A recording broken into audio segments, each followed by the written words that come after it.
As pessoas que chegam num estado de êxtase, posso falar disso? Não? Pode.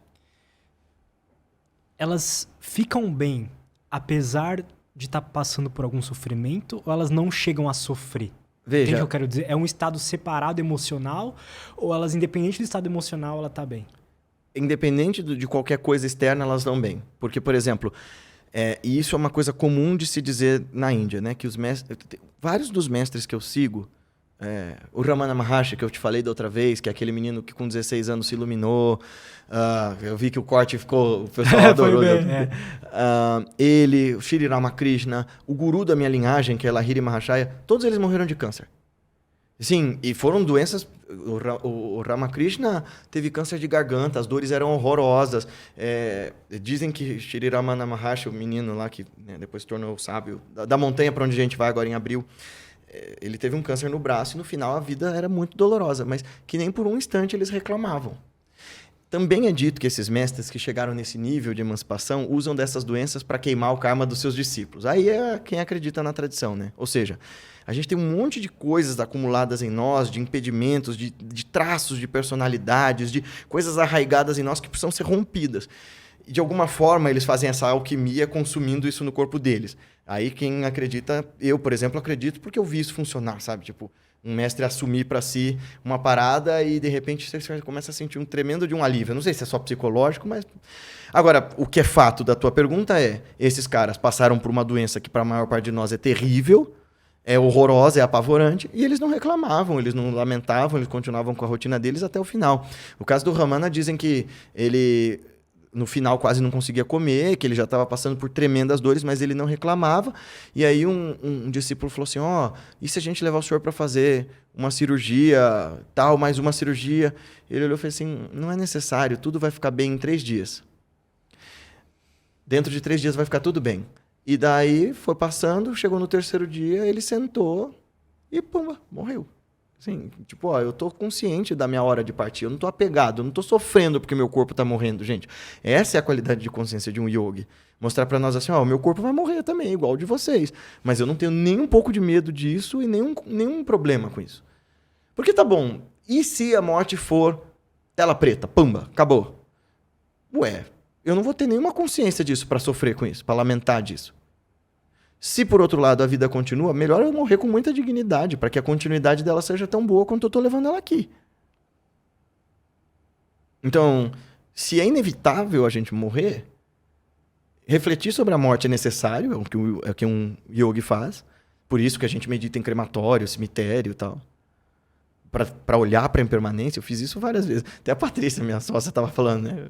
A gente tinha que lembrar que esse tipo de viagem que eu faço, para mim, não é a mesma coisa que eu posso mostrar para as pessoas, né? Porque assim, eu vou lá e medito no cemitério e fico vendo, né, essas coisas. Mas as pessoas ficam tipo, ai meu Deus, no crematório, assim. Acho que eu contei da outra vez que eu fiquei meditando e vendo o cara, né, cozinhando ali. Mas enfim, é para isso que a gente faz, para olhar para a impermanência. Essa é a realidade pela qual todos nós vamos passar. Eu vou sofrer com isso ou eu vou aproveitar cada instante que eu tenho aqui da melhor forma possível?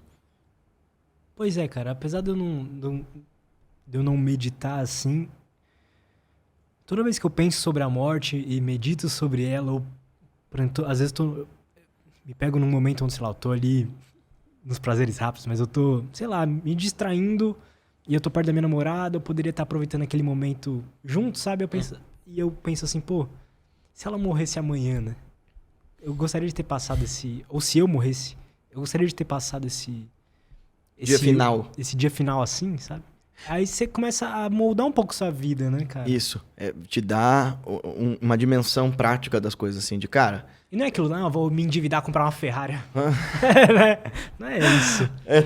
Tipo, acho que é a história do Jorginho Gimli, né? Aquele cara que era magnata, de família quatrocentona, que ele passou os últimos anos dele vivendo de favor no Copacabana Palace, mas de favor, porque ele fez um cálculo lá da fortuna dele que ele ia gastar até os 80 anos. E aí ele viveu até os 86. Mas assim, dá uma dimensão muito boa essa de que eu vou morrer, então eu preciso estar mais atento. Porque eu não sei quando eu vou morrer, nem como, mas isso vai rolar, então eu preciso prestar atenção, até para que eu receba esse momento da morte com bastante dignidade, né? Enfim. Por outro lado, às vezes dá um desespero pensar nisso, né? Esse é o trabalho que um yogi faz para vencer esse desespero, esse medo da aniquilação.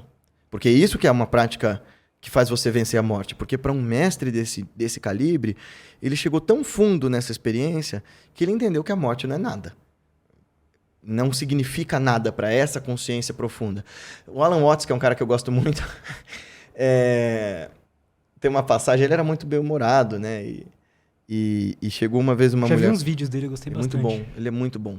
E ele era um iluminado irreverente, assim, eu acho. E ele... Teve uma senhora que chegou para ele e falou assim, Alan, mas assim, pelo amor de Deus, quando eu morrer, como é que eu vou fazer? O que eu vou fazer? Será que eu vou ficar bem?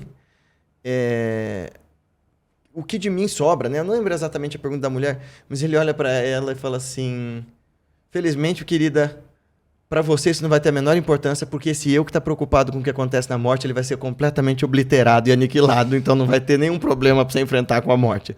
O que vai sobrar é uma outra coisa que está sempre em paz. Né? Assim, então, assim, o eu que está preocupado com morrer, por isso que a gente faz essa prática, Lutz, para essas práticas todas de morrer antes de morrer, quer dizer, essa desconstrução. Cara, é isso que eu senti nessa última meditação que eu te falei, de que a tela preta, né, eu tava de olho fechado. E é como... Eu realmente fiquei com o insight de que, pô, é isso aqui que acontece quando a gente morre, sabe? Mas havia consciência, certo? Não é que havia... essa é a parada que um yogi fala. Não é que é um nada, no sentido de que, sei lá, acabou tudo. Quer dizer, imagina, a gente medita tudo isso para nada, para chegar no nada. Não, é chegar num lugar de esvaziamento em que só haja contentamento. O que a gente chama de Satchidananda. O ponto final da experiência, para um mestre, é um lugar em que exista pura existência, pura felicidade, pura consciência. Quer dizer, porque eles vão dizer que esse estado de tranquilidade, de serenidade, a gente também experimenta quando a gente dorme sem sonhar.